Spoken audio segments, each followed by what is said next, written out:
It's a good old-fashioned projectile motion question. We're at a cliff and we've got a stone thrown off at an angle above the sea. Initial speed 20, 15 metres high and 30 degrees. Calculate the time taken for the stone to reach the sea. Alright. So, the first thing we need to do is when this is fired upwards at an angle, we have to divide it into the horizontal component. So if we've got our 20 metres a second there, into a horizontal component and a vertical component, and we deal with them separately in this sort of question. And I'm going to deal with the vertical component separately because I want to know how long it takes to go up, basically up and then down from that height. I can work out how long it goes up and down from that height. I can work out the time it takes for the stone to reach the sea. On your cheat sheet somewhere, hopefully you've got a diagram like this, so you can just refer to it really, really quickly. And if that's 20 metres per second, then this is 20 times cos 30, and this is 20 times sine 30. And we want the vertical one to deal with, so let's just draw a little there, and 30 degrees. We want the initial speed and the y. Y is always upwards, and that's initial speed and in the x. Ux equals that, and Uy equals that. So we want Uy, which equals 20 times sine 30. And after all that practice in my class, you know sine 30 is equal to 0.5. 0.5 times 20 is 10 metres a second. And that's in the upwards direction. I'm going to put that there because it's going to make it a lot easier. Right, let's write down what we know because this is going to be an equation of motion question. We know now that the initial speed in the y is equal to 10, and that is in the upwards direction. We know acceleration is equal to 10, and that's in the downwards direction. So we say that's negative. We also know, or we want to find out how long it takes to go from here and then to go 15 metres. X is 15, and that's from the starting point, it's downwards. 15 metres downwards, so that's also negative. And we don't know time. That's what we want to find out. So let's go about it. The ones that have that in are x equals ut plus half at squared. Now if I was to start rearranging that, because I need to find t, usually, well not usually, sometimes when I rearrange these questions, the initial speed is 0.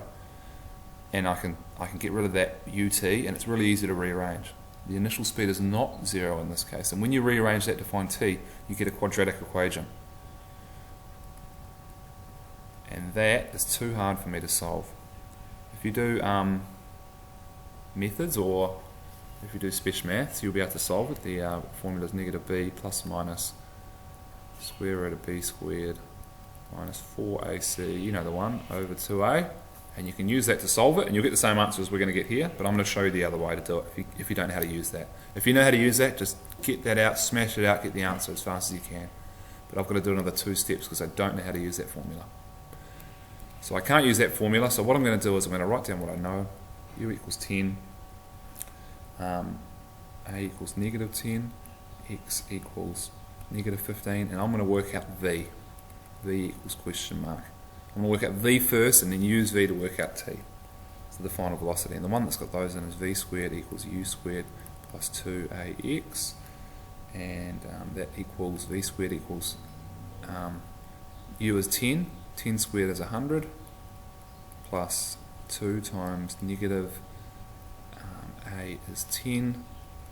Times negative X is 15. And that equals 100 plus that is 400. So then you get V equals the square root of plus or minus the square root of 400 equals plus or minus 20. Now we've got 2 answers here. Let's think about it. On the way up, we've said the initial speed's positive, so when it's going almost into the sea, it's going downwards. that speed must be, that v must be equal to negative 20 is the one we choose for this. It's really important to get these signs right in this question. Alright, now we've got v, let's finally work out t. The easiest one to use, and we've got v equals negative 20, negative, just so you can see that. We've got u equals positive 10, we've got a equals negative 10, and t equals question mark. We can just use v equals u plus at. So put the numbers in, negative 20 equals 10 plus negative 10 times t. If I want to solve that, 10 plus negative 10 times what? I've got to use t equals 3 seconds. 3 seconds. It took a while to get there. I happened to do an extra couple of steps. If you could use that quadratic equation that I've got up here, you would have solved directly for this one and you would have got 3 seconds as well. It would have been a bit faster. But I've gone through an extra step. Now that was a bit of a tough question, but it's 3 marks, so it deserves to be tough.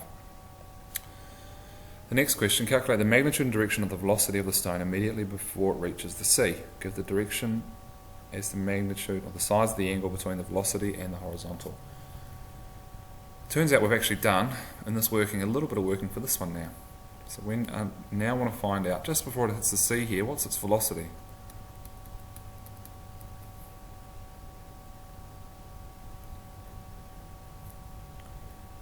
Alright, and my first step of working is, just before it hits, we've already worked out what its velocity is in the vertical direction. So from A above, we have the velocity in the y direction at the end is equal to negative 20, and that is in the downwards direction. That's why it's negative 20 meters per second. Cool. Next step. We've also got its horizontal velocity, which we can work out using this, and that doesn't change because there's no acceleration in this case in the horizontal direction. It stays the same horizontal speed the whole time. So we can work out the final speed in the x direction is equal to the same formula I've got there, 20 cos 30, 20 times cos 30, and that equals 17.32 meters per second, and that's going in that direction. So now we've got to put them together to find out that total speed. This is like doing the backwards version of this. We started with this and then we found the components. Now we've got the components, we're working backwards to find out, except it's going down in that direction. What's the total overall speed? So if we just draw those in, we've got 20 here, and we've got 17.3 here. So we want to find out what that V is. I've got 2 of those, and I want to do the third, so I can do Pythagoras. So V squared equals 20 squared plus 17.3 squared. So V squared, if you put the numbers in, you end up getting V squared equals 700. And then therefore V equals the square root of 700, which is 26. Now I've got to find the angle, and they said to find the angle, give the direction as the magnitude of the angle between the velocity here and the horizontal. The horizontal is this thing here, so that's the angle I want to find. Theta. Here's my working. If I've got that, well, I've got all of these, I can use any I want. But let's just go tan theta equals opposite over adjacent, opposite 20 over adjacent 17.3. So theta equals tan negative 1 20 over 17.3, which gives 49 degrees.